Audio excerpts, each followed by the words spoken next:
আল্লাহ নবী ১৫০০ বছর আগে নূরের জবানে বলে গেলেন, মানজারা কবরি বাদা ওয়াফাতি ফাকান্নামা দারানি ফি হায়াতি।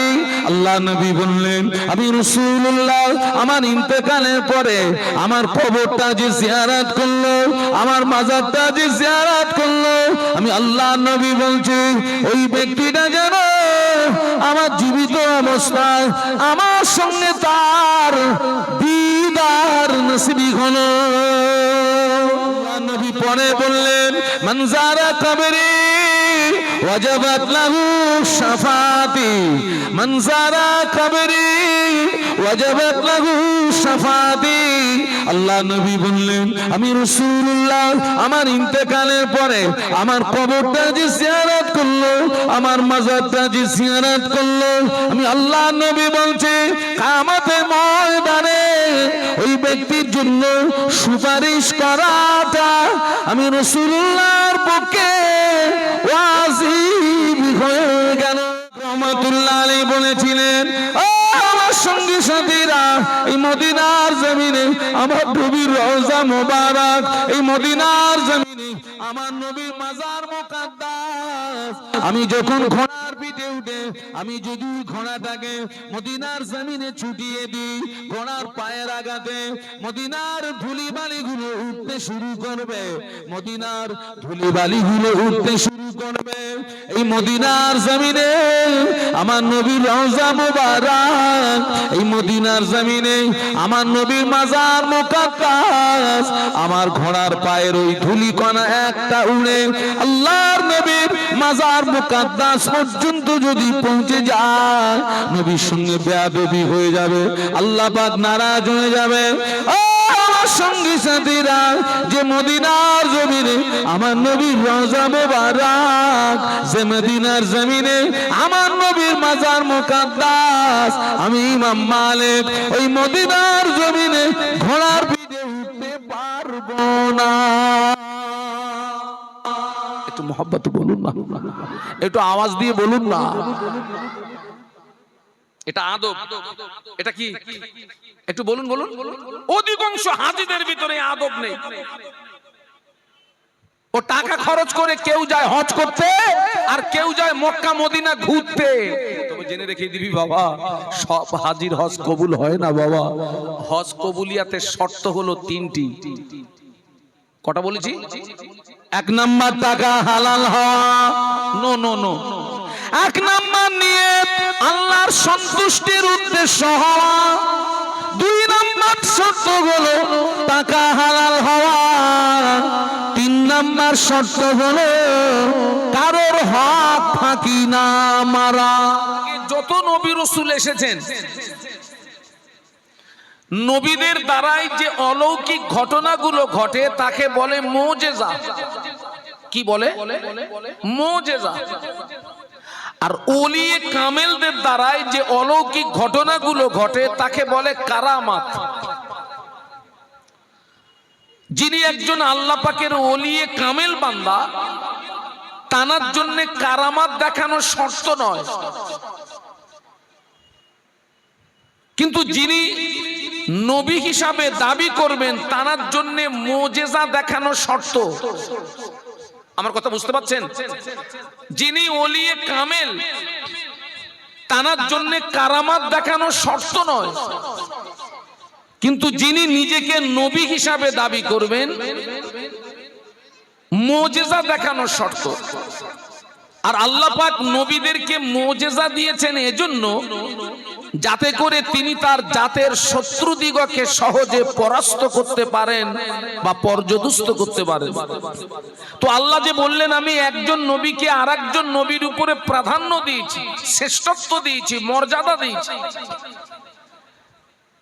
তার মানে আমাদের নবী আসবার আগে যত নবী রাসূল এসেছেন আল্লাহ মুজিজা হিসাবে একজন নবীকে যা দিয়েছেন আরেকজন নবীকে তা দেননি, আলাদা কিছু দিয়েছেন যেটা তার প্রয়োজন। যেমন মুসা আলাইহিস সালামের জমানায় ছিল প্রচন্ড জাদুর প্রভাব, তো আল্লাহ পাক মুসা নবীকে দিয়েছিলেন একটি লাঠি, যে লাঠি দরিয়ায় আঘাত করলে রাস্তা তৈরি হতো, জমিনে ফেলে দিলে সাপ তৈরি হতো। একটু বলুন সুবহানাল্লাহ। আচ্ছা, আপনারা তো জীবনে প্রচুর মাহফিল শুনেছেন। মুসা আলাইহিস সালামের হাতে লাঠির দ্বারাই যে মুজিজা প্রকাশিত হয়েছিল, তাম পৃথিবীর দোসরা কোন নবীর হাতে লাঠির দ্বারাতে ওই মুজিজা কি প্রকাশিত হয়েছে? না। এটাই হচ্ছে আল্লাহ একজনকে যা দিয়েছেন আর একজনকে তা দেননি। তবে এখানে সবচেয়ে মজার কথা হচ্ছে, আনন্দের কথা হচ্ছে, তাম পৃথিবীর জমিনে যত নবী রাসূল আল্লাহ মুজিজা হিসাবে তানাদেরকে যা দিয়েছেন, একা বিশ্ব নবী মুহাম্মদুর রাসূলুল্লাহ সাল্লাল্লাহু আলাইহি ওয়াসাল্লামকে আল্লাহ সব দিয়েছেন। আরো জোরে বলুন। শুধু তাই নয়, আমাদের নবীকে আল্লাহ এমন কিছু বিষয় দান করেছেন যা তাম পৃথিবীর অন্য কোন নবী রাসূলকে দেননি। একটু জোরে বলুন।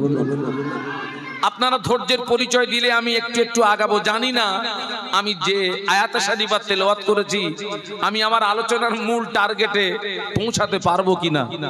আল্লাহ আমাকে তৌফিক দিন, বলুন আল্লাহুম্মা আমিন। টোটাল নবীকে যা দিয়েছেন, একা আমাদের নবীকে সব দিয়েছেন। আর আমাদের নবীকে এমন কিছু বিষয় দিয়েছেন যা তাম পৃথিবীর অন্য কোন নবী রাসূলকে দেননি। আপনারা শুনে থাকবেন, আমাদের আদি পিতা হচ্ছেন আদম আলাইহিস সালাম। সবাই বলুন তো আদি পিতার নাম কি? জাতের পিতার নাম হযরত ইব্রাহিম খলিলুল্লাহ। ইব্রাহিম খলিলুল্লাহ হচ্ছেন জাতের পিতা, আর আদি পিতা হচ্ছেন আদম আলাইহিস সালাম। আদম আলাইহিস সালাম তখন জান্নাতে। আল্লাহ পাক সমস্ত ফেরেশতা মণ্ডলীকে লক্ষ্য করে বলেছিলেন, উসজুদু লি আদম ওয়া আদামু কাল কিবলা। এটা তাফসীর কারকদের কথা। আল্লাহ বললেন, ফেরেশতারা আমার আদমকে কিবলা বানিয়ে সিজদা করো। আদমকে কিবলা বানিয়ে সিজদা করো। সমস্ত ফেরেশতা মণ্ডলীকে দিয়ে আল্লাহ আদম আলাইহিস সালাতু ওয়াস সালামকে সাজদা করিয়ে আল্লাহ আদম আলাইহিস সালাতু ওয়াস সালামকে সম্মানিত করেছিলেন। একটু বলুন সুবহানাল্লাহ। টোটাল ফেরেশতাকে দিয়ে আদম নবীকে সাজদা করিয়ে আল্লাহ আদম নবীকে সম্মানিত করেছেন, আদম নবীর ইজ্জতকে বাড়িয়ে দিয়েছেন। কিন্তু আল্লাহ ফেরেশতা দিয়ে আদম নবীকে যে সাজদা করিয়েছেন, ওটা ছিল একটা সময়ের সঙ্গে সীমাবদ্ধ। ফেরেশতারা সেজদা করেছেন, সেজদা শেষ, দায়িত্ব শেষ। কিন্তু আমি মাঝখানে একটা কথা বলেছি, টোটাল নবীকে যা দিয়েছেন, একা আমাদের নবীকে সব দিয়েছেন। তো আমাদের নবীর জীবনের এইরকম একটা ইতিহাস দেখান তো। এই যে আল্লাহ ফেরেশতা দিয়ে আদম নবীকে সাজদা করিয়ে আদম নবীকে সম্মানিত করেছেন, আমাদের নবীর জীবনে এমন কিছু আছে কি একটু দেখা যাক।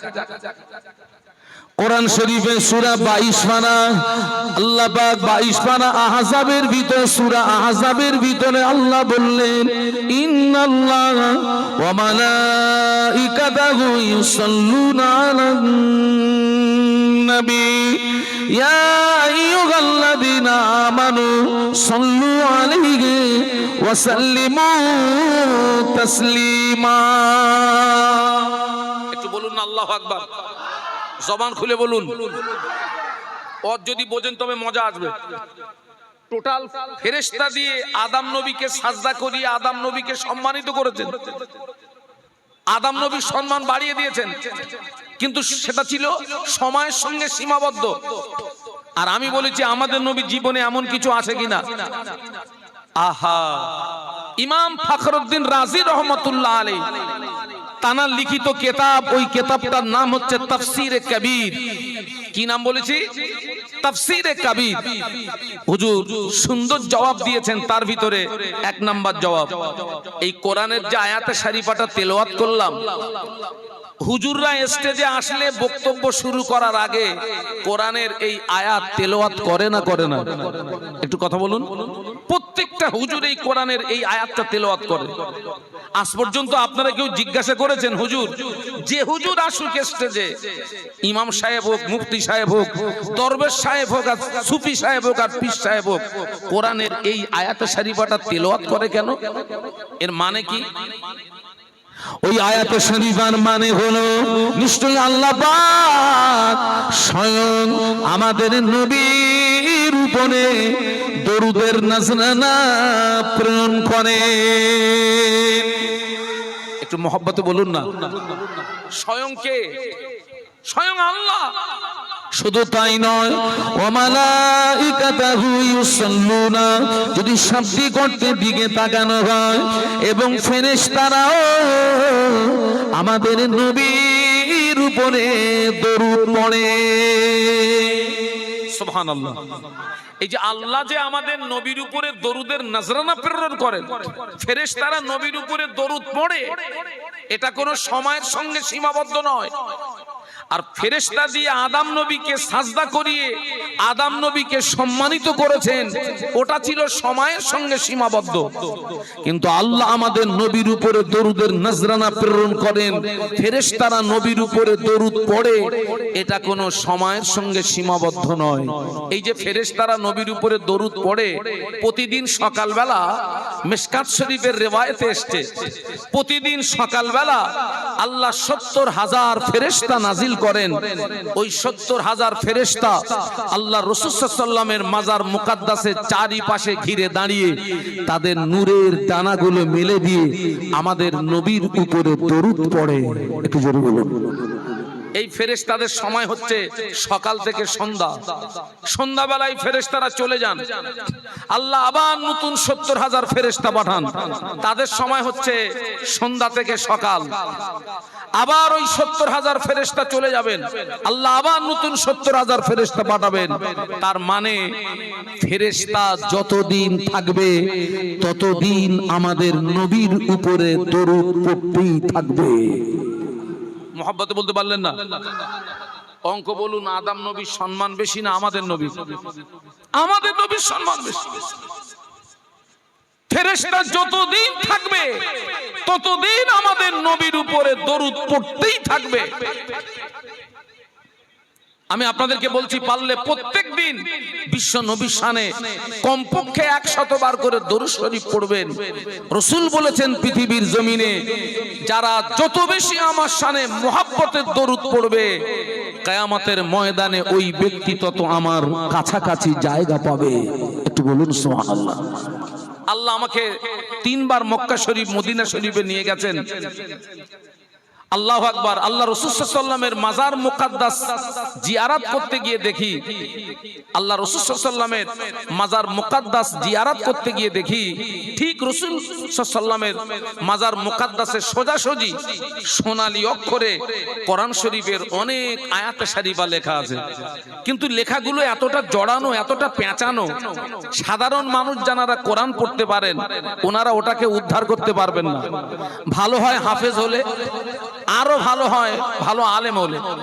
তো আমি খুব সতর্কতার সঙ্গে আমি দেখছিলাম কি আয়াত লেখা আছে। নজরে পড়ে গেল কোরআনের ওই আয়াতটা লেখা আছে, ইন্নাল্লাহা ওয়া মালাইকাতুহু ইউসাল্লুনা আলান নবী। একটু বলুন সুবহানাল্লাহ। একটু মহব্বতের সঙ্গে বলুন। নজর পড়লো কোরআন শরীফের আরেকটা আয়াত শরীফা লেখা আছে, ঠিক ওই আয়াত শরীফার পাশে আল্লাহ পাক কোরআন শরীফের ভিতরে বলেছেন, ইয়া আইয়ুহাল্লাযীনা আমানু লা তারফাউ আসওয়াতাকুম ফাওকা সাওতিন নবী। একটু বলুন না আল্লাহু আকবার।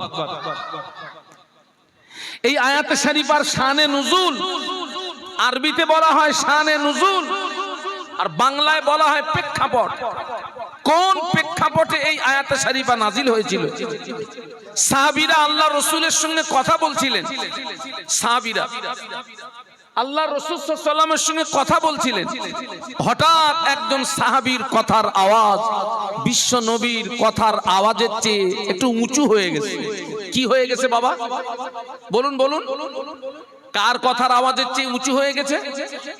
সাহাবীর কথার আওয়াজ বিশ্ব নবীর কথার আওয়াজের চেয়ে উঁচু হয়ে গেছে, বুলন্দ হয়ে গেছে। এটা নবীর শানে বেয়াদবি। আল্লাহ তার হাবিবের শানে এতটুকু বেয়াদবি বরদাস্ত করেননি, সঙ্গে সঙ্গে কোরআন নাজিল করলেন, ইয়া আইয়ুহাল্লাযীনা আমানু, হে বিশ্বের ঈমানদার সম্প্রদায়, লা তারফাউ আসওয়াতাকুম ফাওকা সাওতিন নবী, খবরদার তোদের কথার আওয়াজ আমার হাবিবের আওয়াজের উপরে যেন উঁচু না হয়।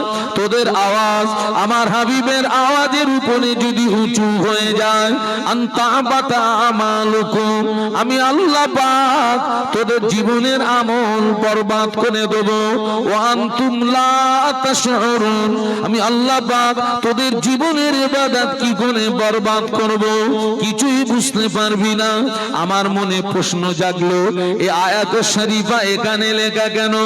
ওই আয়াতে শরীফার দ্বারা আল্লাহ পাক আগত হাজী বান্দাদের সম্বোধন করে বলেন, আগত উমরাকারীদের সম্বোধন করে বলেন, ও আমার হাজী বান্দারা, ও আমার উমরাকারী বান্দারা, তোরা আমার হাবিবের মাজার মুকাদ্দাসের পাশে দাঁড়িয়ে তোরাও যেন উঁচু আওয়াজে কথা বলবি না, কেননা আমার হাবিব কবরের ভিতরে জিন্দা।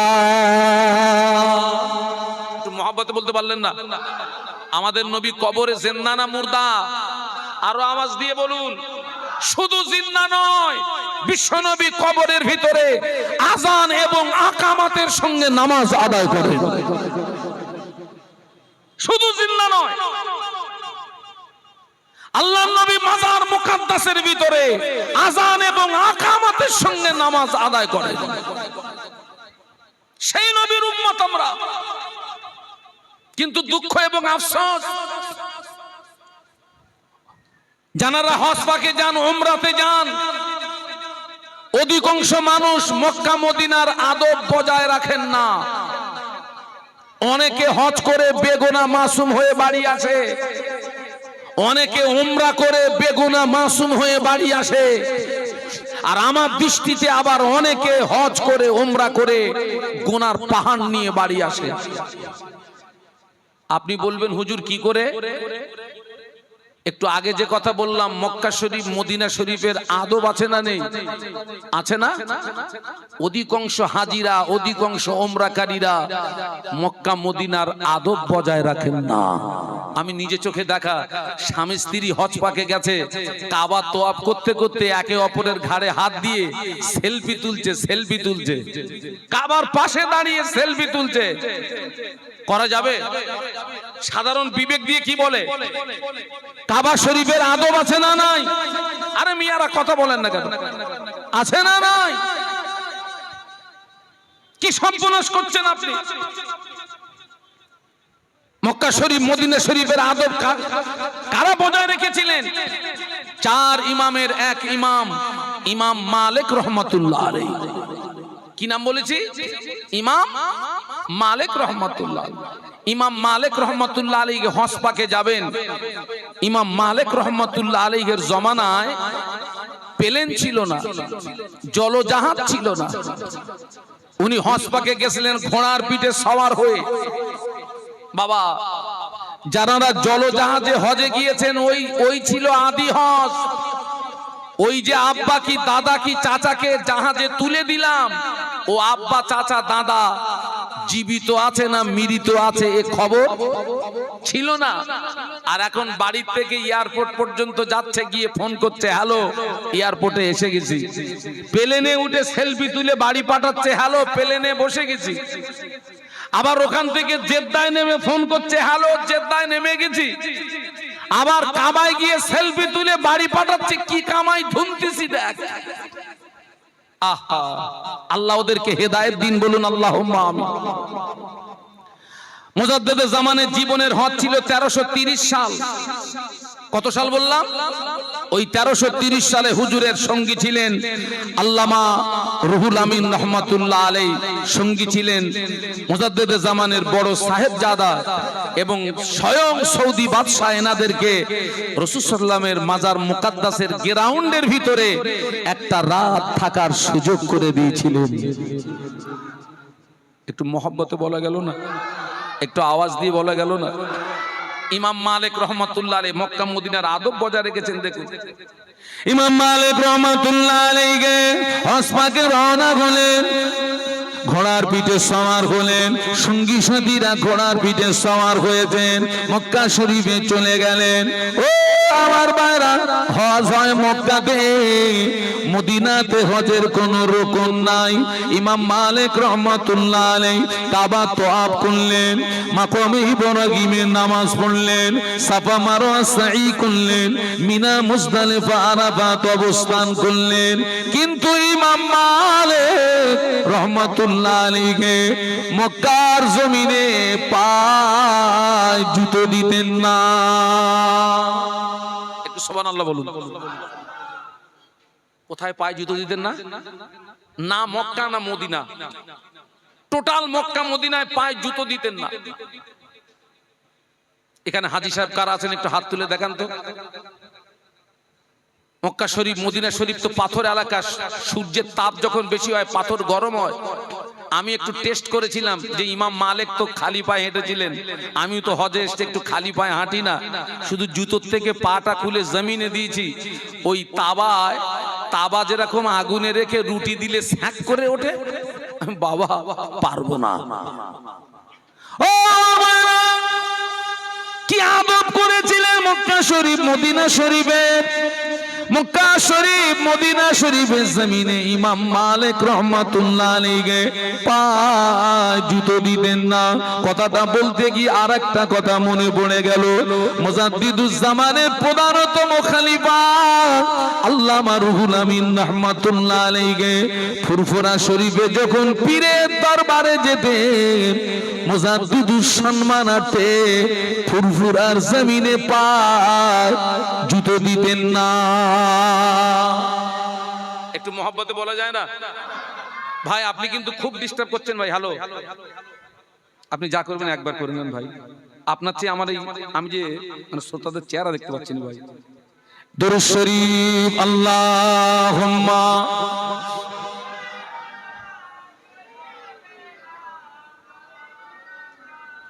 মুহাম্মদ ওয়া আলা আলি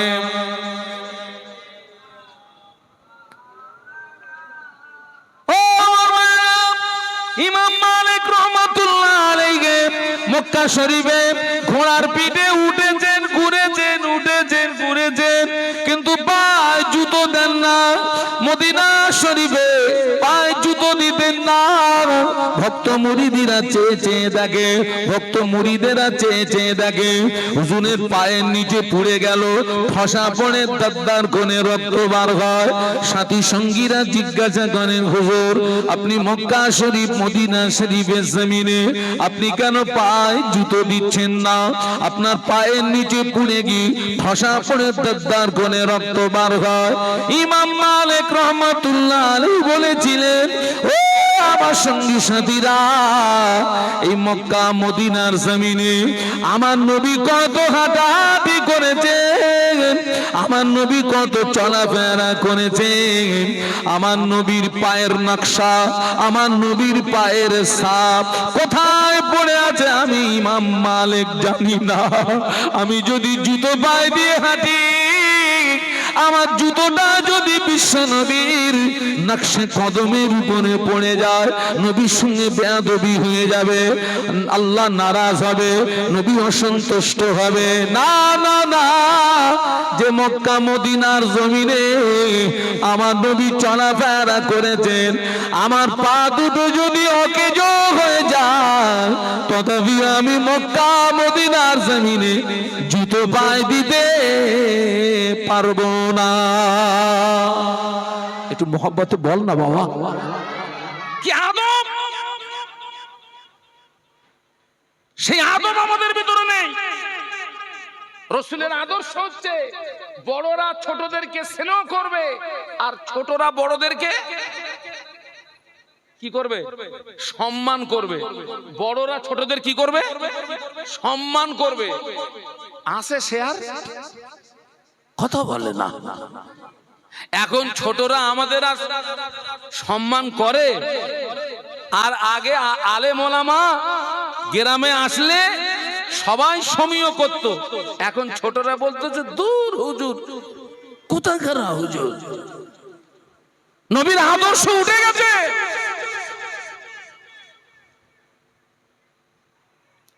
শুধু নবী দিবস উদযাপিত করলে হবে না, এখান থেকে কিছু নিতে হবে।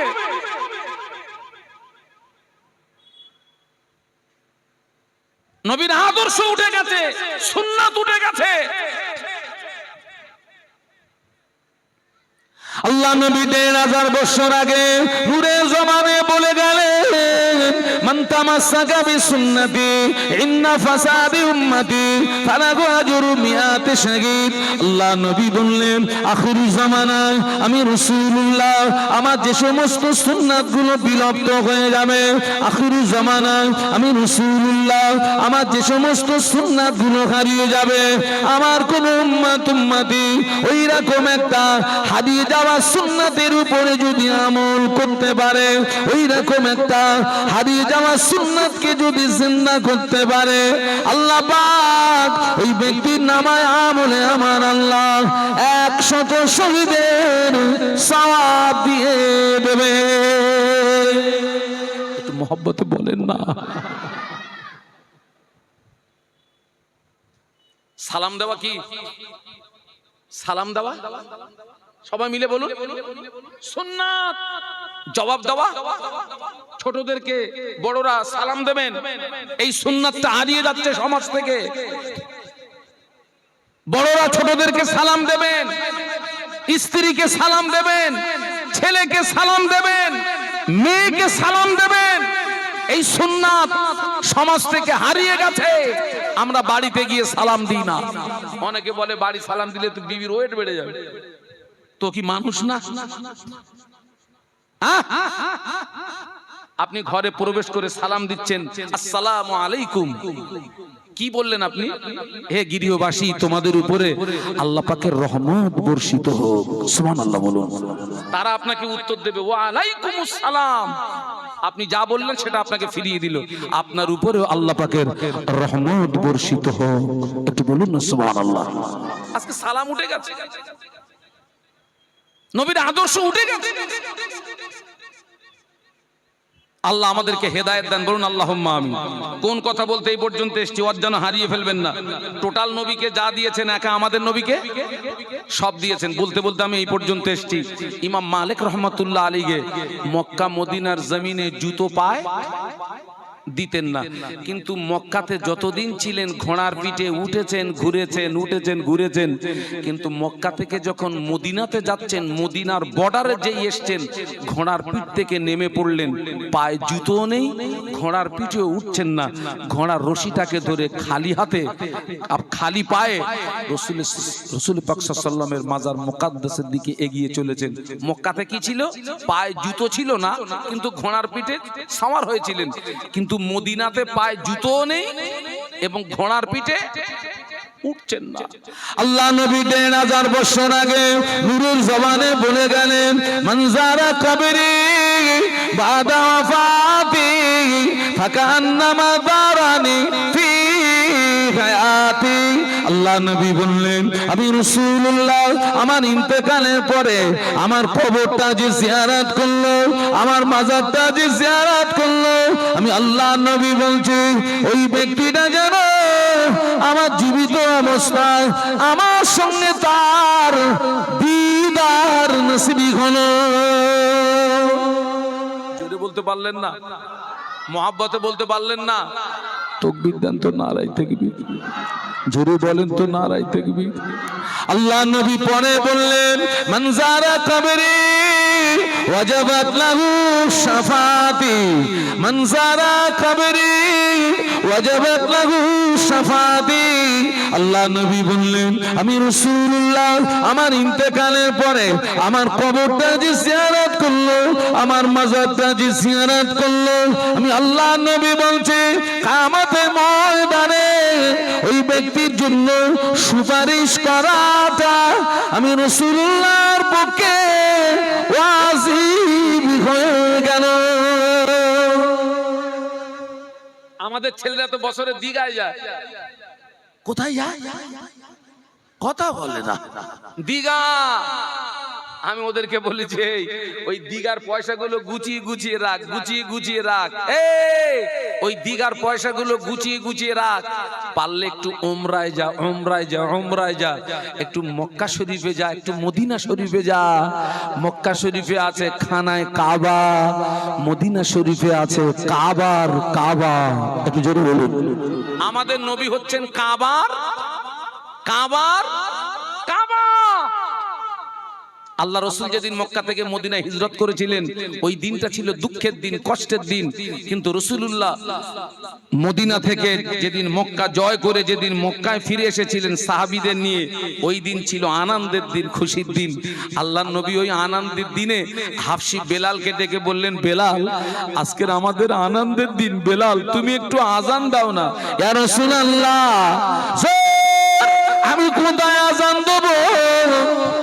আল্লাহ নবী বললেন, বেলাল এতদিন জমিনে দাঁড়িয়ে আজান দিয়েছ, ও বাবা বেলাল আজকে না আমাদের আনন্দের দিন, আজকে না আমাদের খুশির দিন, আজকে না জমিনে দাঁড়িয়ে না, আমি আল্লাহ নবী বলছি আজকে না তুমি খানায় কাবার ছাদের উপরে দাঁড়িয়ে আজান দাও। একটু মহব্বতে বলুন। কাবা শরীফের চারিদিকে ফিরে আজান দেওয়া যায়, কাবা শরীফের চারিদিকে ফিরে নামাজ পড়া যায়। বেলাল হুজুর কাবার ছাদের উপরে, এখন সামনে কি আর কাবা আছে নাকি? আছে আছে আছে। উনি যখন কাবার ছাদে উঠে গেছেন সামনে আর কাবা আছে? ও কাবা তো নিচে। হুজুর ওখান থেকে আওয়াজ দিলেন, ইয়া রাসূলুল্লাহ হুজুর আমার সামনে তো এখন আর কাবা নাই, হুজুর আমি কোন দিকে ফিরে আজান দেব? আল্লাহ নবী বললেন, বেলাল তুমি কাবার ছাদের উপরে দাঁড়িয়ে রাসূলুল্লাহ আমার দিকে ফিরে আজান দাও, কেননা আমি আল্লাহর নবী, আমি হলাম কাবার কাবা।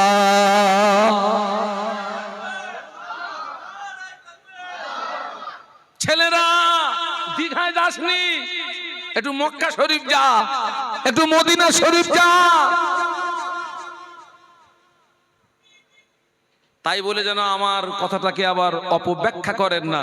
আল্লাহ জমিন ভ্রমণ করতে বলেছেন, কুল সিরু ফিল আরদ। আল্লাহ জমিন ভ্রমণ করতে বলেছেন। ভালো নিয়েতে দীঘায় যাবেন, অসুবিধা নেই। ওখানে কি আছে? সমুদ্র আছে, দরিয়া আছে। দরিয়ার দিকে তাকালে ঈমান মজবুত হবে। সুবহানাল্লাহ বলুন। কিন্তু এখন যারা অধিকাংশ যাচ্ছে তো দরিয়া দেখার জন্য না, ও তো আলাদা দরিয়া দেখার জন্য যাচ্ছে। ওদের নিয়ত অধিকাংশ খারাপ। বাড়ির মেয়ে ছেলে, বাড়ির মেয়ে ছেলে একসঙ্গে এক বাসের ভিতরে শত শত নারী আর পুরুষ। হারাম হারাম হারাম। ইমাম মালিক রহমাতুল্লাহ আলাইহি ওনার বক্তব্য, ওনার সাথীদের বক্তব্য, হুজুর আপনি মক্কা শরীফে যতদিন ছিলেন ঘোড়ার পিঠে উঠেছিলেন, ঘুরেছিলেন, কিন্তু মদিনার জমিনে ঘোড়ার পিঠে উঠছেন না কেন? পায়ে জুতো নেই ঠিকই, কিন্তু ঘোড়ার পিঠে উঠছেন না কেন? ইমাম মালিক রহমাতুল্লাহ আলাইহি বলেছিলেন, ও আমার সঙ্গী সাথীরা, এই মদিনার জমিনে আমার নবীর রওজা মোবারক, এই মদিনার জমিনে আমার নবীর মাজার মুকাদ্দাস। আমি যখন ঘোড়ার পিঠে উঠে আমি যদি ঘোড়াটাকে মদিনার জমিনে ছুটিয়ে দিই, ঘোড়ার পায়ের আঘাতে মদিনার ধুলিবালি গুলো উঠতে শুরু করবে, মদিনার ধুলিবালি গুলো উঠতে শুরু করবে। এই মদিনার জমিনে আমার নবীর রওজা মুবারক, এই মদিনার জমিনে আমার নবীর মাজার মুকাদ্দাস, আমার ঘোড়ার পায়ের ওই ধুলি কণা একটা উড়ে আল্লাহর নবীর মাজার মুকাদ্দাস পর্যন্ত যদি পৌঁছে যায়, নবীর সঙ্গে বেয়াদবি হয়ে যাবে, আল্লাহ পাক নারাজ হয়ে যাবে। সঙ্গী সাথীরা, যে মদিনার জমিনে আমার নবীর রওজা মোবারক, যে মদিনার জমিনে আমার নবীর মাজার মুকাদ্দাস, আমি ইমাম মালিক ওই মদিনার জমিনে ঘোড়ার পিঠে উঠতে পারবো না। একটু মোহাব্বত বলুন না, একটু আওয়াজ দিয়ে বলুন না। এটা আদব, এটা কি একটু বলুন বলুন। অধিকাংশ হাজিদের ভিতরে আদব নেই। ও টাকা খরচ করে কেউ যায় হজ করতে, আর কেউ যায় মক্কা মদিনা ঘুরতে। এখানে আরো ব্যাখ্যা আছে। সব হাজির হজ আল্লাহর দরবারে কবুল হয় না। কি বলেছি বাবা?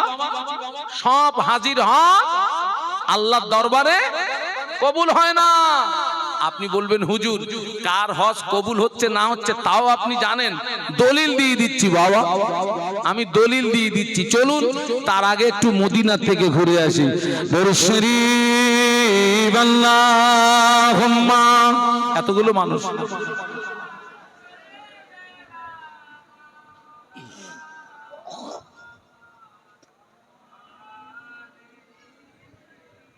আল্লাহু আকবার, এতগুলো মানুষ। इन हवाओं से कह दो ना इधर, मुझको खुशबू की कोई जरूरत नहीं, जिनकी खुशबू से महका है सारा जगह, खुशबू मदीने में मौजूद है। अल्लाहुम्मा।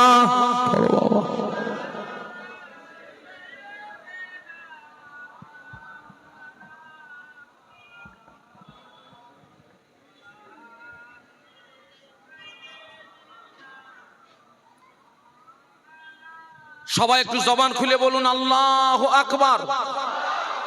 আর একটু আওয়াজ তুলুন, বলুন আল্লাহু আকবার। আর একটু আওয়াজ তুলুন, বলুন আল্লাহু আকবার। বাংলা মানে কি? আল্লাহু আকবারের বাংলা মানে আল্লাহ মহান। কে মহান? আল্লাহকে ডাকলে আল্লাহ খুশি হয় না, রেগে যায়।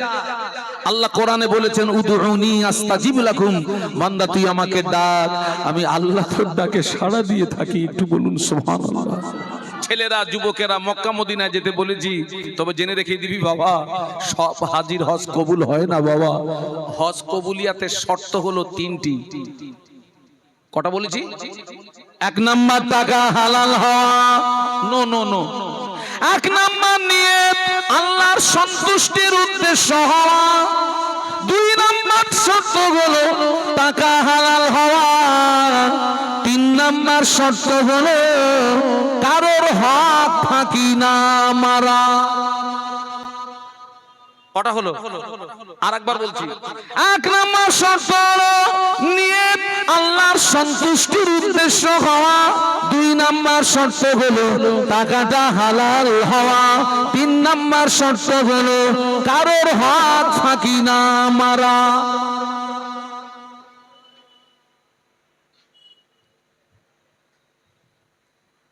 এখন হাজির সংখ্যা এত বেড়ে গেছে আর উমরাকারীর সংখ্যা এত বেড়ে গেছে, এর পিছনে একটা রহস্য আছে বাবা। আগেই বলেছি সব হাজি খারাপ না, সব উমরাকারী খারাপ না, তবে এই যে এত হাজি বাড়তেছে আর উমরাকারী বাড়তেছে, এর ভিতরে একটা রহস্য কাজ করছে বাবা। কি রহস্য জানেন? বোনের ফারাজ মেরেছে 10 লাখ, হজে খরচ 5 লাখ, নিয়াত করছে ফারাজ মেরেছি 10 লাখ, হজে খরচ 5 লাখ, হজ হবে গুনাহ মাফ হবে, 5 লাখ লাভ হবে। হ্যাঁ, ফারাজ মেরেছে কত? একটু জোরে বলুন। হজে খরচ, হজও হবে, গোনা মাপও হবে, আবার 5 লাখ গোনা মাফ হচ্ছে কি করে? কাবা শরীফের গায়ে একটা পাথর লাগানো, ওই পাথরটার নাম হলো হাজরে আসওয়াদ। ওই পাথরে চুমা দিলে জীবনের গুনাহ মাফ হয়ে যায়। জোরে বল না বাবা। কাবা শরীফের দরওয়াজা ধরে দোয়া চাইলে ওই দোয়াটা কবুল হয়, জীবনের গুনাহ মাফ হয়ে যায়। মাকামে ইব্রাহিমের সামনে দোয়া চাইলে ওই দোয়াটা কবুল হয়, জীবনের গুনাহ মাফ হয়ে যায়। কি কি হয়? হাজরে আসওয়াদ পাথরে চুমা দিলে জীবনের গুনাহ মাফ হয়। কাবা শরীফের দরজা ধরে দোয়া চাইলে আর দোয়া কবুল হয়, জীবনের গুনাহ মাফ হয়। আর আর মাকামে ইব্রাহিমের সামনে দাঁড়িয়ে দোয়া করলে দোয়া কবুল হয়, জীবনের গুনাহ মাফ হয়। এ বেটা, এ কোথায় আছিস? বস বস। জীবনের গুনাহ মাফ হয়। আচ্ছা, সম্ভবত হুজুর এসেছেন, সকলের তাকবীর দেন তো, নারায়ে তাকবীর। জোরে বলুন নারায়ে তাকবীর। আওলাদে মুজাদ্দিদুজ্জামান, আওলাদে মুজাদ্দিদুজ্জামান, শ্রদ্ধাভাজন হুজুর কিবলা, শ্রদ্ধাভাজন হুজুর কিবলা। দাদা পীরের আওলাদ বলুন জিন্দাবাদ, দাদা পীরের আওলাদ বলুন জিন্দাবাদ। আহলে সুন্নাত ওয়াল জামাত বলুন জিন্দাবাদ। নারায়ে তাকবীর। আমার দিকে তাকান। হাজরে আসওয়াদ পাথরে চুমা দিলে জীবনের গুনাহ মাফ হয়। কাবা শরীফের দরজা ধরে দোয়া চাইলে দোয়া কবুল হয়, জীবনের গুনাহ মাফ হয়। মাকামে ইব্রাহিমের সামনে দোয়া চাইলে দোয়া কবুল হয়, জীবনের গুনাহ মাফ হয়। তবে জেনে রেখে দেন বাবা, ঝাড়া পাটির দোয়া কবুল হয় না, মারা পাটির দোয়া কবুল হয় না, ফারাজ মারার পাটির গুনাহ মাপ হয় না। ঝাড়া পাটির দোয়া মাফ হয়, ঝাড়া পাটির দোয়া কবুল হয় না, ফারাজ মারা পাটির দোয়া কবুল হয় না, ওদের হজও কবুল হয় না।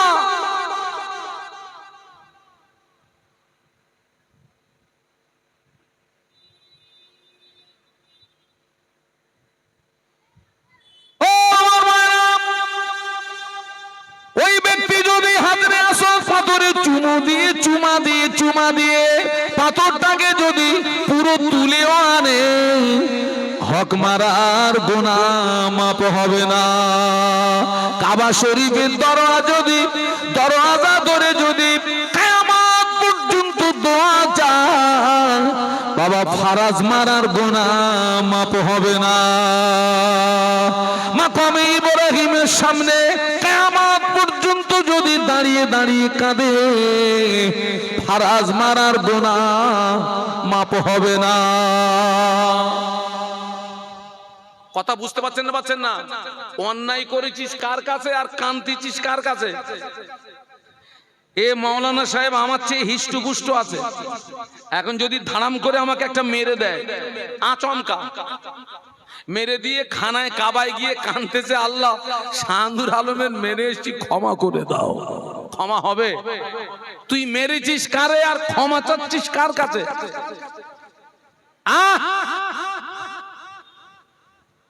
সব হাজির আজ কবুল হয় না।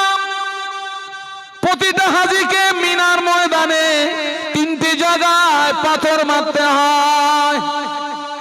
কটা জায়গায়? একটু জোরে বলেন না। বড় শয়তান, মেজ শয়তান, ছোট শয়তান, 3টে জায়গায় পাথর মারতে হয়। একটা জায়গায় 21টা করে পাথর মারতে হয়।